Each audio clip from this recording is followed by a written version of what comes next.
Assalamualaikum warahmatullahi wabarakatuh. Bertemu lagi dengan saya, Melia Devika, guru SMA Kartika 15 Padang, pada pelajaran ekonomi. Pada kesempatan kali ini, kita akan membahas materi tentang konsep dasar ilmu ekonomi. Apa kompetensi dasar yang akan kita pelajari? Yaitu tentang yang pertama mendeskripsikan konsep dasar ilmu ekonomi, yang kedua mengidentifikasi kelangkaan dan biaya peluang. Apa tujuan pembelajarannya? Setelah mempelajari konsep dasar ilmu ekonomi, peserta didik dapat mendeskripsikan konsep dasar ilmu ekonomi dan mengidentifikasi kelangkaan dan biaya peluang dengan mengembangkan nilai karakter berpikir kritis, kreatif, kerjasama, dan kejujuran. Sekarang kita masuk ke pengertian ilmu ekonomi. Istilah ilmu ekonomi diperkenalkan pertama kali oleh Aristoteles. Kata ekonomi berasal dari bahasa Yunani, yaitu oikonomia. Oikonomia itu artinya adalah aturan masyarakat sebagai hukum kodrat yang menetapkan rumah tangga yang baik. Oikonomia itu terdiri dari dua kata, yaitu oikos berarti rumah tangga dan nomos berarti aturan. Kita lihat mengenal ilmu ekonomi. Ilmu ekonomi yang pertama menurut J.M. Keynes merupakan suatu teknik berpikir yang berguna untuk mempertimbangkan sejumlah biaya serta bagian dari keuntungannya. Sedangkan menurut Adam Smith, ilmu ekonomi adalah ilmu kemakmuran. Ilmu ekonomi dipopulerkan oleh Adam Smith pada tahun 1723 dan 1790 yang membawa pengaruh besar kepada perkembangan ilmu ekonomi. Sedangkan menurut Lionel Robbins, ilmu ekonomi adalah ilmu yang mempelajari perilaku manusia berdasarkan hubungan antara upaya memenuhi kebutuhan dan berbagai pilihan memanfaatkan sumber daya yang langka. Secara umum, ilmu ekonomi itu ialah ilmu yang mempelajari tingkah laku manusia dalam memenuhi kebutuhan guna mencapai kemakmuran. Manfaat mempelajari ilmu ekonomi. Yang pertama, untuk mengatur kebutuhan manusia. Yang kedua, melatih seorang agar berjiwa sosial dan bersifat teliti secara ekonomis. Sedangkan yang ketiga, mengatur prinsip kebutuhan pokok masyarakat. Yang kita lihat, apa sih inti masalah ekonomi?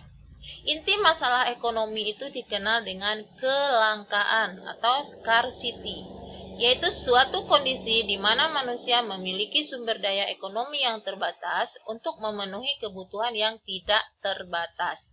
Apa penyebabnya? Yang pertama, keterbatasan benda pemenuhan kebutuhan di alam. Yang kedua, kerusakan sumber daya alam akibat ulah manusia. Yang ketiga, keterbatasan kemampuan manusia mengolah sumber daya ekonomi yang ada.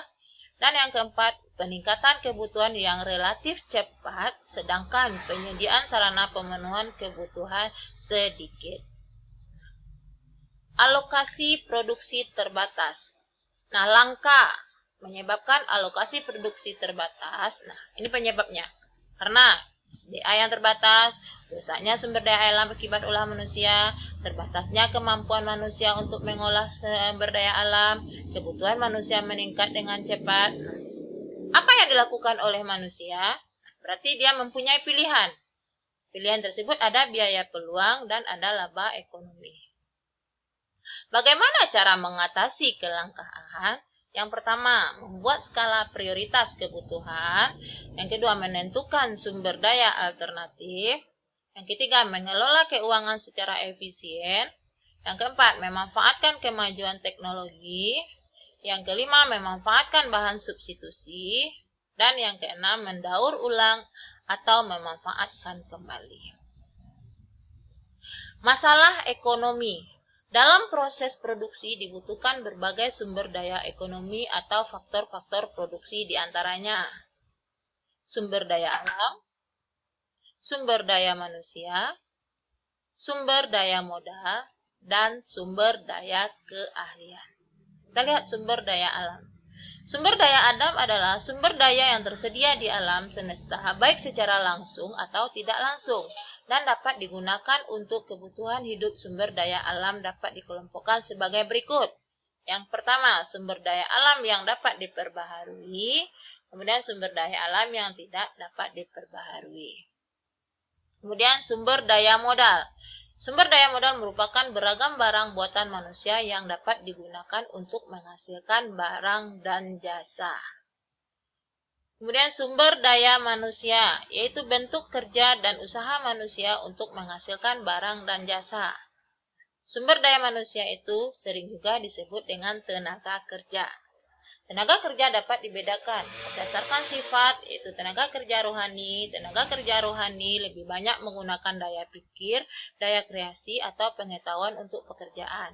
Yang kedua, tenaga kerja jasmani lebih banyak membutuhkan kekuatan fisik dalam pekerjaannya.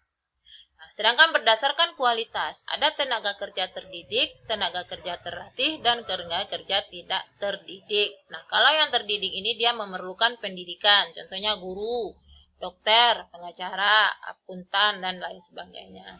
Kemudian kalau yang terlatih, dia memiliki keterampilan tertentu yang didapat melalui pelatihan khusus. Nah, contohnya montir, sopir, tukang kayu, dan lain sebagainya. Kalau tenaga kerja tidak terdidik dan tidak terlatih, ini adalah tenaga kerja yang tidak membutuhkan pendidikan dan keterampilan. Kemudian, pilihan dan skala prioritas. Untuk mengatasi masalah kelangkaan, manusia harus melakukan sejumlah pilihan. Pertama-tama, pilihan itu berupa seleksi kebutuhan. Skala prioritas kebutuhan, yaitu urutan yang disusun secara terstruktur berdasarkan tingkat kebutuhan yang harus segera dipenuhi. Cara membuat skala prioritas kebutuhan, yaitu menulis semua kebutuhan, menyusun urutan kebutuhan berdasarkan tingkat kepentingan, membuat catatan kebutuhan alokasi dana, memilih kebutuhan yang paling memberi manfaat secara optimal, memenuhi semua kebutuhan sesuai daftar yang telah ditentukan. Apa faktor penentu skala prioritas? Yang pertama, kondisi keuangan. Semakin besar keuangan, semakin banyak pula kebutuhan yang harus dipenuhi. Semakin terbatas kebutuhan, semakin sedikit pula kebutuhan yang dipenuhi. Kemudian gaya hidup. Gaya hidup ditentukan oleh latar pendidikan, profesi, kedudukan, dan lingkungan sosial. Lingkungan sosial berbeda menentukan skala prioritas berbeda. Sekarang kita masuk ke pengertian kebutuhan. Adalah segala sesuatu yang dibutuhkan manusia dalam rangka menjaga kelangsungan dan mencapai kesejahteraan. Apa beda kebutuhan dengan keinginan? Kita lihat, kalau kebutuhan sesuatu itu yang wajib kita harus penuhi. Sedangkan keinginan tidak. Sesuatu itu boleh kita penuhi, bisa banyak dan bisa sedikit. Nah, kalau kebutuhan mendesak untuk dipenuhi. Sedangkan kalau keinginan masih dapat kita tunda. Pemenuhan suatu kebutuhan menentukan kesejahteraan setiap orang. Sedangkan pemenuhan keinginan hanya sekedar melengkapi atau menjadi kebutuhan tambahan. Nah, dalam tujuan pemenuhannya untuk mencapai kehidupan yang layak dan sejahtera, sedangkan lebih cenderung untuk menegaskan kedudukan atau status seseorang. Contoh, makan, minum, pakaian itu adalah kebutuhan. Sedangkan kalau keinginan itu adalah sama dengan kebutuhan namun dalam tingkat selera yang lebih tinggi. Pengelompokan kebutuhan. Yang pertama, menurut intensitas kegunaannya, ada kebutuhan primer, sekunder, dan tersier. Kemudian menurut waktu pemenuhannya, kebutuhan sekarang, akan datang, dan tidak terduga. Menurut sifatnya, kebutuhan jasmani, kebutuhan rohani. Menurut subjek yang membutuhkan, kebutuhan individu, dan kebutuhan sosial. Kemudian macam-macam kebutuhan menurut intensitas, nih dia nih. Kemudian menurut waktu, kebutuhan sekarang. Macam-macam kebutuhan menurut sifat, jasmani dan rohani.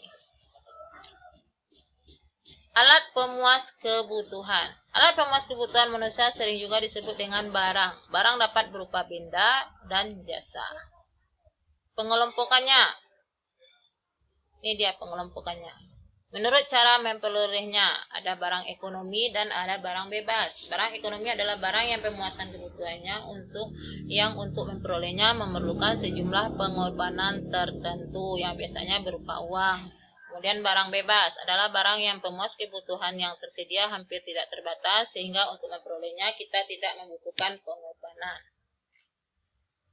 Menurut kegunaannya, barang konsumsi, barang yang siap pakai karena manfaatnya langsung dapat diambil. Dan kedua, barang produksi, barang yang berguna untuk menghasilkan barang lain. Kemudian prosesnya, ada barang mentah, setengah jadi, dan barang jadi. Nah, barang mentah adalah bahan dasarnya untuk membuat barang lain. Kalau barang setengah jadi, barang yang telah melalui proses tetapi belum bisa digunakan untuk memenuhi kebutuhan. Sedangkan barang jadi adalah barang yang produk akhir yang sudah bisa kita gunakan. Kemudian hubungannya, jenis dengan barang lain, ada barang substitusi dan ada barang komplementer. Kalau barang substitusi, barang pemuas kebutuhan yang fungsinya dapat menggantikan barang lain. Sedangkan barang komplementer ini adalah barang pelengkap. Kemudian menurut kegunaannya, ada kegunaan dasar atau elementary utility, atau kegunaan bentuk from utility. Ya. Kemudian ada kegunaan waktu dan ada kegunaan tempat serta kepemilikan. Sekian, terima kasih.